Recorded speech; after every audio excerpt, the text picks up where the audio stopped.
देखिए, जिस जगह हम बैठे हैं यहाँ नित्य प्रतिदिन हवन होता है और प्रकृति का एक कोहरा होता है। हमारे दोनों तरफ सड़क जा रही है, मार्ग जा रहा है, लेकिन उसकी ध्वनि और उससे दूर जो प्रकृति का एक अपना आभा मंडल होता है, उसका हम सभी यहाँ आनंद ले रहे हैं। मानसिक रूप से हम लोग यहाँ शांति महसूस कर पा रहे हैं।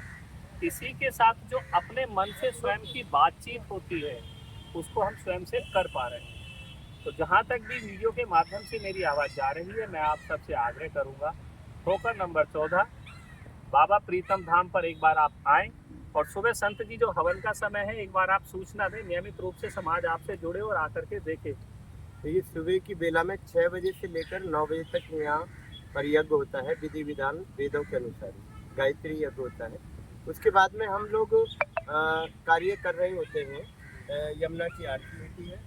यमुना की आरती के बाद में वहाँ पे जो गंद पड़ा होता है उसको हम उठाते हैं। फिर पेड़ पौधों की तरफ देखते हैं, कोई पेड़ पौधा मरा तो नहीं है, कहीं प्यासा तो नहीं है, या कोई दिक्कत तो नहीं हो रही उसके अंदर। तो हम लोग सब मिलकर ये टीम वर्क काम करती है।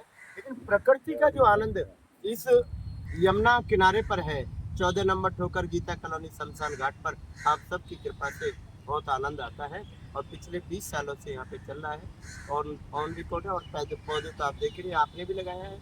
आनंद है इस जीवन का कि हम सब यहाँ पर प्राणवायु शुद्ध ले पाए।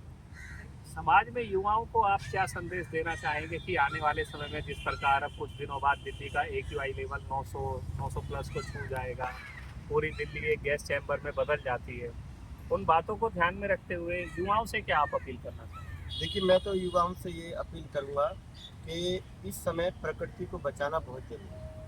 युवा अगर बाहर निकल कर आते हैं, पेड़ पौधों पर ध्यान देते हैं, तो युवा के बगैर ये दिल्ली सुरक्षित नहीं रह पाएगी।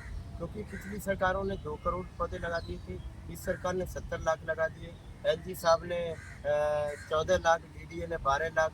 तो मेरी समझ में ये नहीं आया कि वो पौधे गए तो गए कहाँ।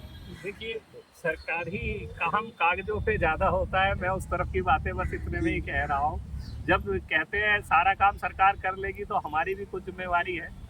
मैं कहता हूँ सरकारों का भरोसा छोड़ दीजिए, मैं बड़ा स्पष्ट कहता हूँ। जी। हम अपने स्तर पर क्या कर सकते हैं? देखिए, हम तो सभी बच्चों को आह्वान करते स्कूलों में भी जाके बोलते हैं कि एक पौधा अपने माता पिता पितरों के नाम से, भाई के नाम से, अपने जन्म उत्सव पर यज्ञ करें और पौधा लगाएं। तो उससे क्या होगा, प्राणवायु जो हम अभी प्राण ले रहे हैं, प्राणवायु कितनी सुंदर है। AC भी फेल है इसके सामने। तो ये प्राणवायु जब ही आएगी जब हमारे बीच की कड़ी पेड़ पौधे रहेंगे।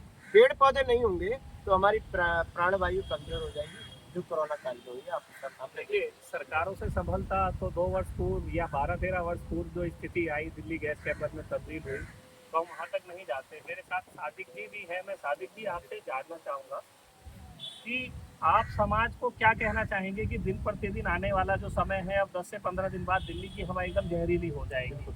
चाहे छोटा बच्चा हो या बुजुर्ग हो, सभी को इसी आबो हवा में सांस लेनी है। अगले वर्ष ये स्थिति उत्पन्न ना हो, इसके लिए आप क्या कहना चाहेंगे? हमें यही कोशिश करनी है कि हर कोई, जैसे अभी बताया महाराज जी ने, और उनके साथ हमने शुरू से काम भी किया, हर आदमी, उसके दादा दादी, माता पिता जो जीवित हैं उनके नाम से भी, जो मतलब ये एक तरीका हुआ कि उनको उत्साह दी जाए कि वो जो स्वर्गवास हो गए हैं उनके नाम से एक एक पेड़ लगाए। पेड़ हमारे जो सीधा स्रोत है सांस के जो सही होंगे, जो प्रदूषित हवा है उसको साफ कर सकती है वो। बिल्कुल। तो और जगह बहुत है जहाँ हम लगा सकते हैं और बहुत खर्चे भी नहीं हैं। हाँ, इसका ख्याल रखना है कि जब हम पौधा लगाएं तो उसे कम से कम 6 महीना 7 महीने तक बहुत अच्छी से देखभाल करें। उसके वो लिए खुद बाबा हरिदास जी हैं, आप ठोकर नंबर 14 पर आकर आकर पौधा लगा लगा दीजिए। दीजिए। आपका पौधा सुरक्षित और लालन पालन की जिम्मेवारी आप ले रहे बिल्कुल हैं। बिल्कुल मैं लेता इससे हूँ। अच्छा और आपके लिए क्या हो सकता है कि आपके घर में पुत्र का जन्म है, कोई दिवंगत व्यक्ति है, उसकी याद में आप प्रकृति को एक छोटी सी भेंट देना चाहते हैं। हालांकि हम प्रकृति को नहीं बचाते, मानव, प्रकृति ही मानव को बचाती है। और सबसे बड़ी बात तो ये है कि जो हमारा कचरा है कार्बन डाइऑक्साइड, वो पेड़ों का भोजन है और एक बार का इन्वेस्टमेंट है, मल्टीपल टाइम का रिटर्न है। तो मैं यही आग्रह